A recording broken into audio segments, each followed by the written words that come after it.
Welcome. This is David Bowles, Human Meme. Today's topic: always too late. I have of late, but wherefore I know not, lost all my mirth, foregone all custom of exercises, and indeed it goes so heavily with my disposition, that this goodly frame, the earth, seems to me a sterile promontory. This most excellent canopy, the air, look, you, this brave overhanging firmament, this majestical roof, fretted with golden fire, why it appears no other thing to me than a foul and pestilent congregation of vapors. What a piece of work is a man! How noble in reason! How infinite in faculties, in form and moving, how express and admirable, in action, how like an angel in apprehension, how like a god, the beauty of the world, the paragon of animals. And yet, to me, what is this quintessence of dust? Man delights not me, no, nor woman neither, though by your smiling you seem to say so. William Shakespeare, Hamlet, Act 2, Scene 2.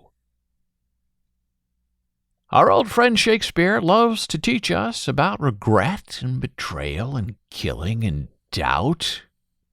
And the lesson of Hamlet is one of not being self-aware and of not being able to successfully read the room around you. And the problem off that dimness causes is this: you realize your wrongs, but only when it's too late to correct them.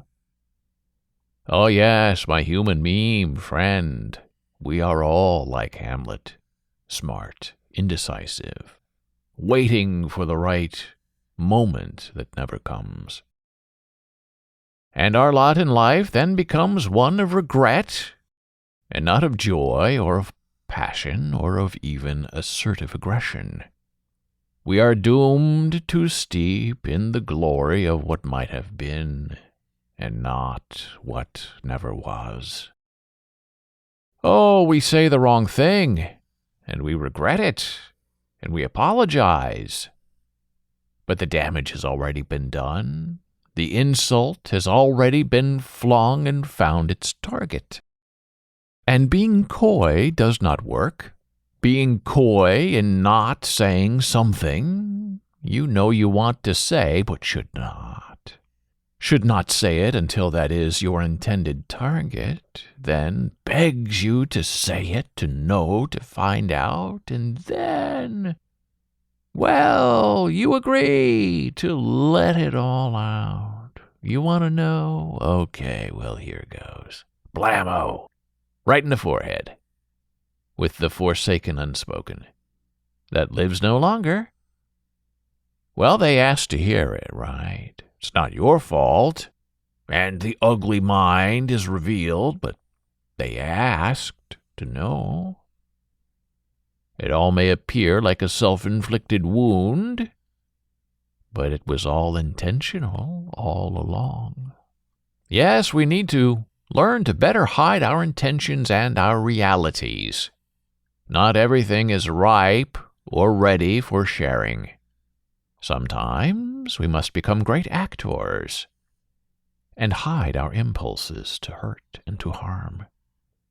And we need to manage our true feelings in order to protect the well-beings of other people around us. Not everything we think is so sacred that it must be shared, it must be said out loud. Not every secret need be shed. A while ago, we used to call this self-censorship of our worst intentions to say things out loud discretion. But it's really more about just being polite in good company. Hey, we can always insult and fling our monkey feces later, right? After the fact, when we are alone at home. And we can let our real selves out into the wolfish world, where we can control our thoughts by letting them fade into the dish water. And so if we are self-aware, we live in regret. Regret in what was said, regret in what was never expressed. Regret that we cannot abide or solve. We just live, but never drown in its salty residue. And so we teach ourselves there will always be time to heal.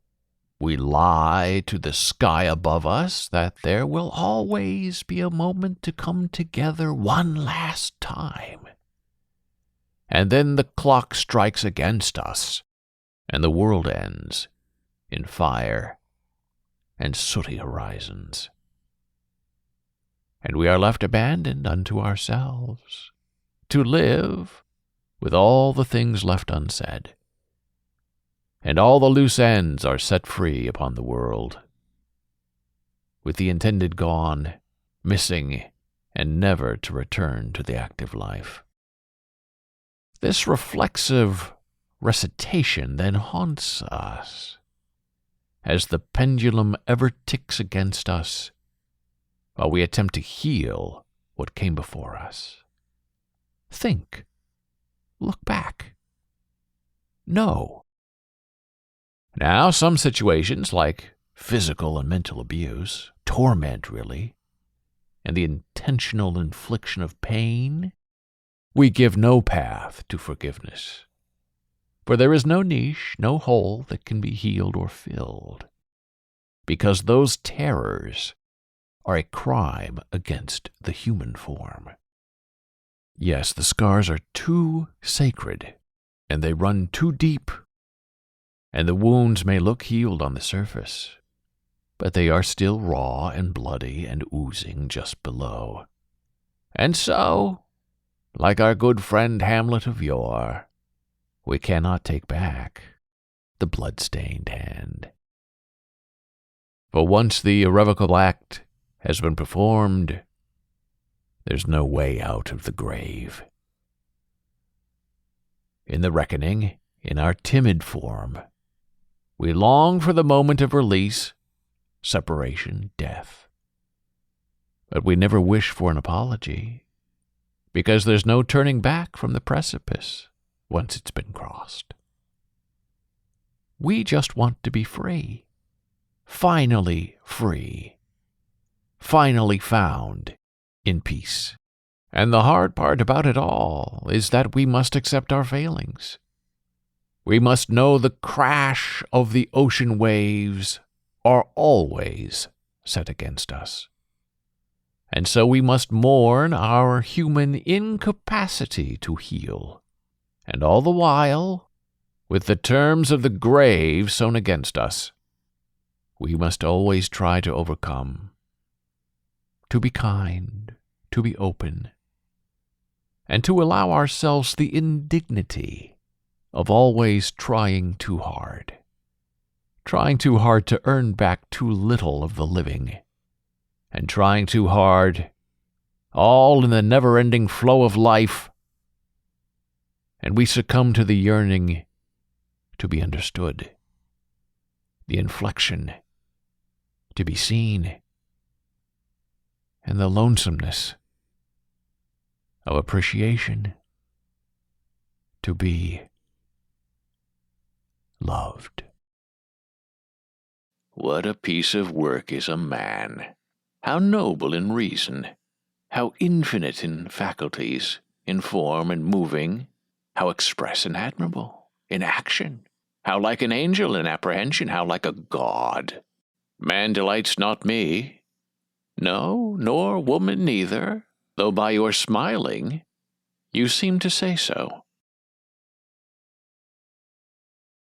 Thank you for listening. Be a human meme.